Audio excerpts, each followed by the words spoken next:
जिस ज्योतिर्लिंग के दर्शन के लिए आप लोग पधारे हैं, ये राम से 14 पीढ़ी पूर्व मानधाता राजा हुए हैं। शिव पुराण में उल्लेख है, जिन्होंने मां से नहीं पिता से जन्म लिया था। उनकी तपस्या से ये शिवलिंग प्रकट में स्थापित लिंग नहीं है। जिस प्रकार आरती करते हम प्रण अक्षर के मध्य, ओम अक्षर के मध्य, यह तीनों एका, जय शिव ओंकारा।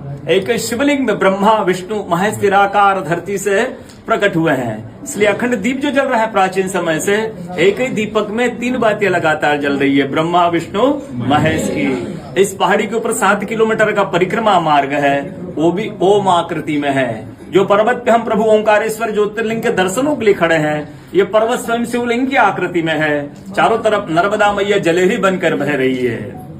पूरे 12 ज्योतिर्लिंगों में शयन आरती होती है, लेकिन बाबा का विश्राम ओंकारेश्वर ज्योतिर्लिंग में है। यहाँ शयन करके 3 बजे रात उठकर महाकालेश्वर जाएंगे, वहाँ स्नान करेंगे। इसलिए वहाँ का भस्म आरती प्रसिद्ध है, यहाँ का शयन आरती प्रसिद्ध है। शिव पुराण में भी कथा आती है, महिलाएं 16 सोमवार व्रत करती है, उसमें भी कथा आती है। क्या कथा आती है?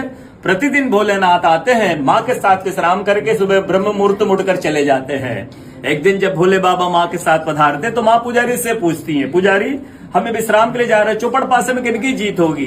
पुजारी बोलते कि आज ये भोले बाबा जीतेंगे। ऐसा बोलकर पुजारी घर चले जाते हैं। भोले बाबा माँ विश्राम के लिए चले जाते हैं। सुबह ब्रह्म मुहूर्त में जैसे ही भोले बाबा माँ बाहर निकलते हैं, पुजारी द्वार पर रहते तो माँ पुजारी से पूछती, पुजारी कल मैंने आपसे पूछा था, हमें विश्राम के लिए जा रहे, चौपड़ पासे में किनकी जीत होगी? आपने कहा भोले बाबा जीतेंगे।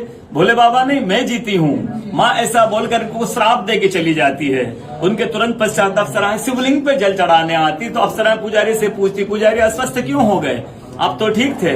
फिर पुजारी बताते हैं, प्रतिदिन भोले बाबा माँ के साथ विश्राम करके चले जाते थे। कल भोले बाबा माँ के साथ पधारे, माँ ने मुझसे पूछ लिया, पुजारी हमें विश्राम के लिए जा रहे, चौपड़ पासे में किनकी जीत होगी? मैंने कहा भोले बाबा जीतेंगे। माँ जीत गई, माँ मुझे श्राप दे के चली गई। अप्सरा बोलते चिंता ना करो, हम अंदर जाकर शिवलिंग की पूजा करके आते, फिर इसका उपाय बताएंगे। अप्सरा अंदर जाकर शिवलिंग की पूजा करके बाहर आकर बोलती, पुजारी आप 16 सोमवार व्रत कीजिएगा, व्रत करते ही स्वस्थ हो जाएंगे, व्रत करते ही ठीक हो जाएंगे। ये वो कथा का दर्शन प्रतिदिन होता है। बोलो ओंकारेश्वर भगवान। पूरे 12 ज्योतिर्लिंग में ओंकारेश्वर ही ऐसा ज्योतिर्लिंग है जिसके दर्शन के पश्चात कोई महानदी का दर्शन होता है, जिसके तट को छूकर कोई महानदी बह रही है। आप काशी जाएंगे, गंगा जी दूर है, उज्जैन जाएंगे, क्षिप्रा जी दूर है, सोमनाथ जाएंगे, समुद्र है, लेकिन ओंकारेश्वर ही ऐसा ज्योतिर्लिंग है जिसके दर्शन के पश्चात कोई महानदी का दर्शन होता है। त्रिदलम त्रिगुणाकारम त्रिनेत्रं च त्रयायुधम त्रिजन्म पाप संहारम